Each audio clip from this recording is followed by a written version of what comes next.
Dimanche 8 juin 2025, dimanche de la Pentecôte. Lecture du livre des Actes des Apôtres.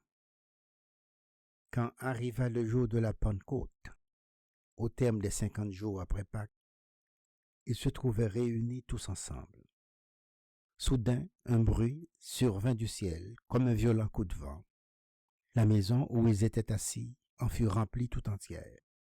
Alors leur apparurent des langues, qu'on aurait dites de feu, qui se partageaient, et il s'imposa une sur chacun d'eux. Tous furent remplis d'Esprit Saint. Ils se mirent à parler en d'autres langues, et chacun s'exprimait selon le don de l'Esprit. Or, il y avait résidant à Jérusalem des Juifs religieux venant de toutes les nations sur le ciel. Lorsque ceux-ci entendirent la voix qui retentissait, ils se rassemblèrent en foule. Ils étaient en pleine confusion, parce que chacun d'eux entendait dans son propre dialecte ceux qui parlaient. Dans la stupéfaction et l'émerveillement, ils disaient: ces gens qui parlent, ne sont-ils pas tous galiléens? Comment se fait-il que chacun de nous les entende dans son propre dialecte, sa langue maternelle?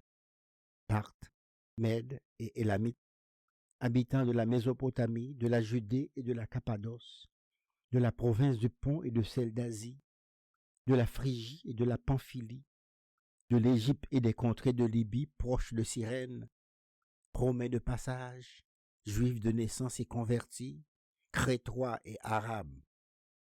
Tous nous les entendons parler dans nos langues des merveilles de Dieu.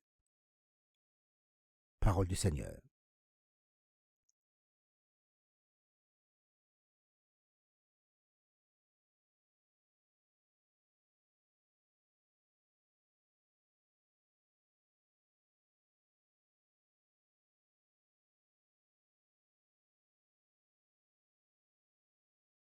Ô Seigneur, envoie ton esprit qui renouvelle la face de la terre. Bénis le Seigneur, ô mon âme. Seigneur mon Dieu, tu es si grand. Quelle profusion dans tes œuvres, Seigneur. La terre s'emplit de tes biens. Ô Seigneur, envoie ton esprit qui renouvelle la face de la terre. Tu reprends leur souffle, ils expirent et retournent à leur poussière. Tu envoies ton souffle, ils sont créés. Tu renouvelles la face de la terre. Ô Seigneur, envoie ton esprit qui renouvelle la face de la terre. Gloire au Seigneur à tout jamais.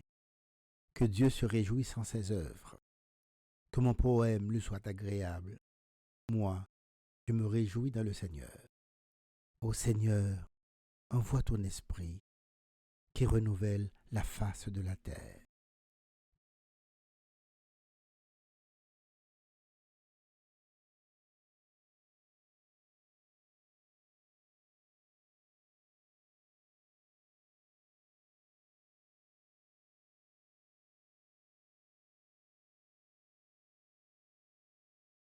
Lecture de la lettre de Saint Paul apôtre aux Romains. Frères et sœurs, ceux qui sont sous l'emprise de la chair ne peuvent pas plaire à Dieu. Or vous n'êtes pas sous l'emprise de la chair, mais sous celle de l'Esprit, puisque l'Esprit de Dieu habite en vous. Celui qui n'a pas l'Esprit du Christ ne lui appartient pas.